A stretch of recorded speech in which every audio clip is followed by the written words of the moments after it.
Hello everybody, here we are today. We're going to be doing my week 11 recap from the CFL action this past week. We're getting back to hopefully a normal schedule, or at least a better schedule. I know it took a little while to get out my week 9 and 10 recaps, but anyway, we are fairly back on track. So if you're new, please make sure to subscribe. Now let's get into it. The first game of the week was Edmonton at Hamilton, and this one started off well for the Elks as they looked to pick up the first W of the season. And it was Trey Ford who took a great shot but connected to Stephen Dunbar Jr. on this first drive of the game. I believe they scored, and it was Dunbar Jr. who had a really good game. Obviously played for Hamilton. Last year I think was the year that he played for them. He played 2 years actually, and he ended up having a really good affair in this one. Gets his team on the board early, and it is a big run near the end of the first quarter by James Butler to set his team up to score on 3rd and goal. It is Butler again that gets his name called, and it pays off. They missed the PAT, so it's 7-6 Edmonton. They have the lead. Unfortunately for Hamilton, less than 2 minutes later, it's Taylor Cornelius with a trick play to AC Leonard.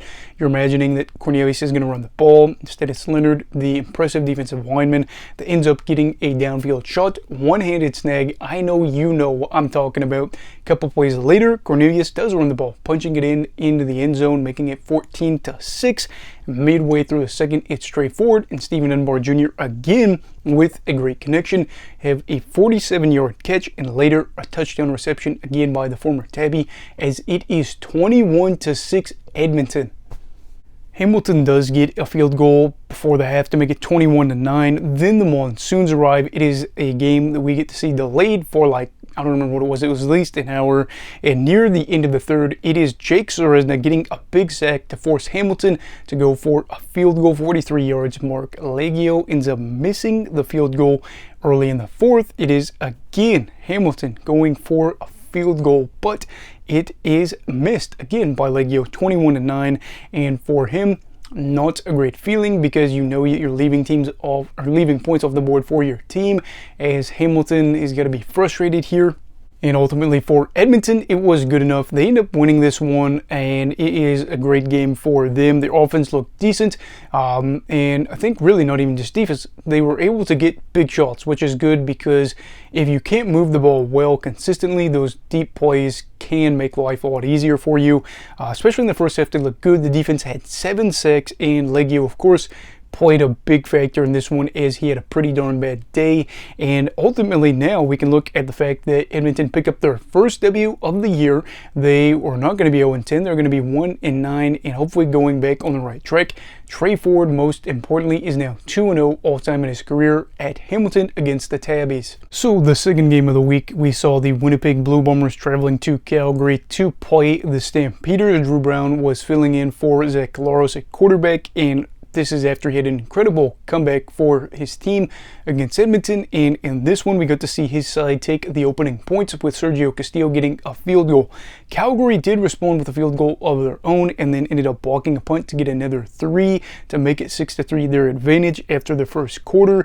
René Paredes ends up going for another field goal sometime in the second quarter. He misses, and Winnipeg gets another, as it is 6-all at the break. Then we see Tommy Lee Lewis get a huge return. Lewis has been obviously a guy I've talked about a lot in these recaps, because he's been really good for them. And it ends with Calgary getting 3 points on the board. I hope you like field goals, because this game had a lot of those. Markin Michel ends up having a big time catch for Calgary to get them in a great spot to score. The drive ends with points, it ending with a field goal, but I think this was very, very frustrating, and you do wonder, ultimately how this affected the game, as Luther Hakanavanu ended up dropping a pass where nobody was around him. Calgary again comes away with a field goal, so it's 12-6, but it probably should have been more. Another field goal, this one being for Winnipeg, and then a bit later we see the first and only touchdown of this game, as Demario Houston ends up on the final play of the third quarter getting a pick 6, his CFL leading 7th interception on the year.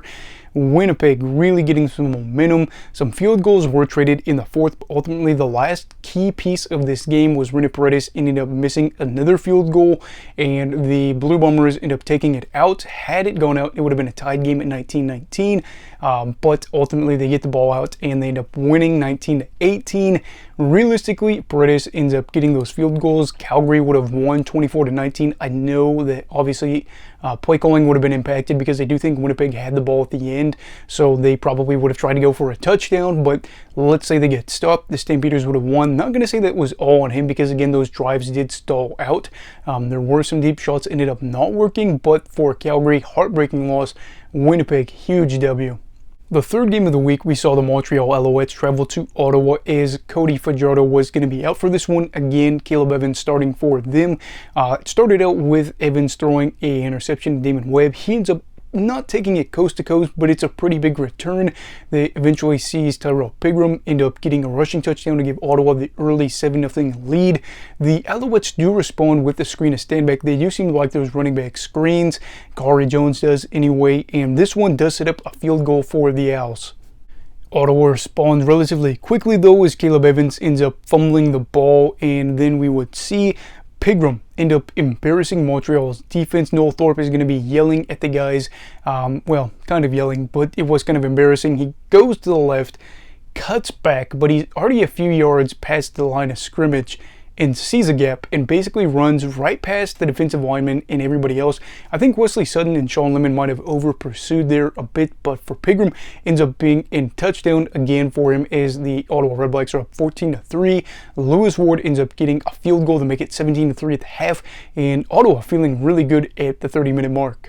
Luckily for the road team, it is Tyrell Richards. If you know him, obviously he was the first overall pick in the 2022 draft, and he ends up forcing a fumble from Pigram that probably shouldn't have been in there on that play. I think it was on second down, just a few minutes into the third quarter, giving the Alouettes great position to try to score, and it's Tyler Snead who does get the major to make it 17-10.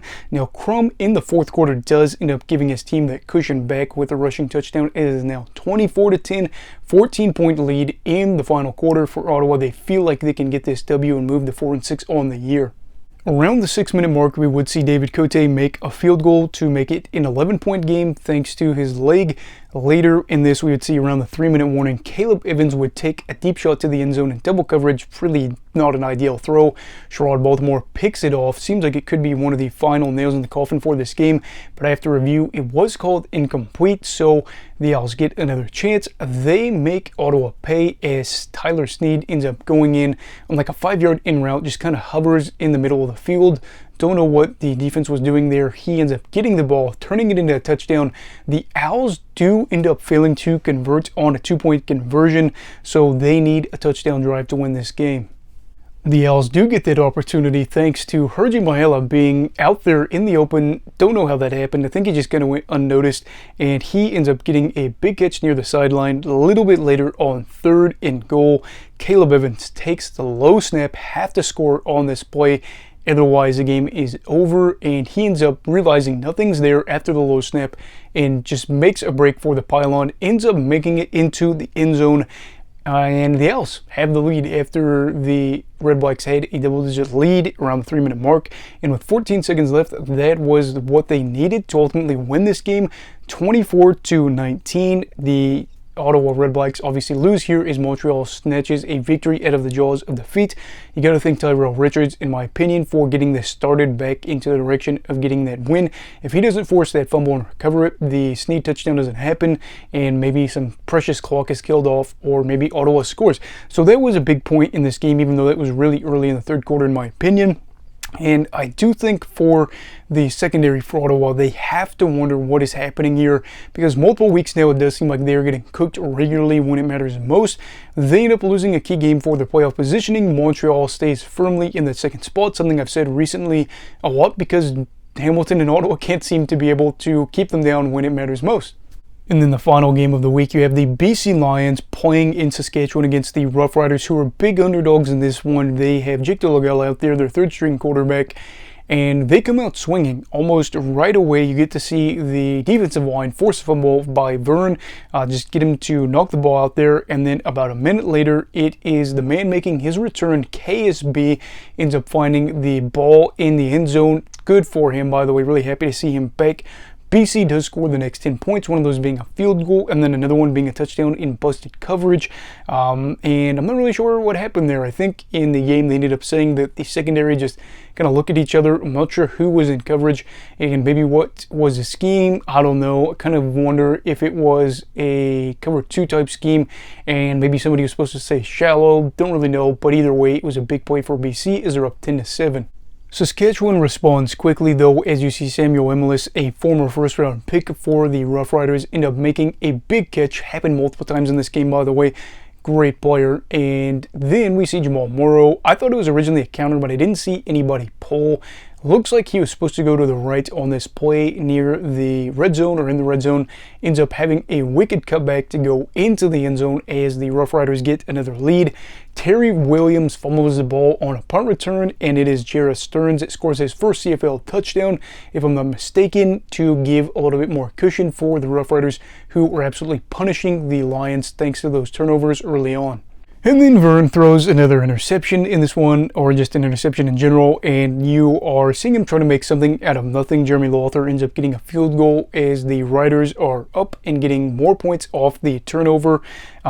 This is something too that you look at where it's 24-13 at the half, but Saskatchewan continues to push the envelope a little bit later on. And then we would see Emilus again with a huge catch. This one ends up being what could have been an interception. He leaps up in the air, and as he leaps up and catches it, he goes back down and continues to roll untouched into the end zone as the Riders are up 31-14 thanks to that touchdown.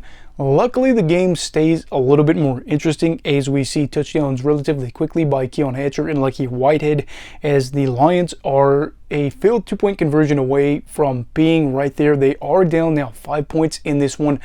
Eventually, on 3rd and 20, we would see the Lions needing a first down to be able to stay in this one and stay alive. Vern gets sacked, and we go on to see the Riders win.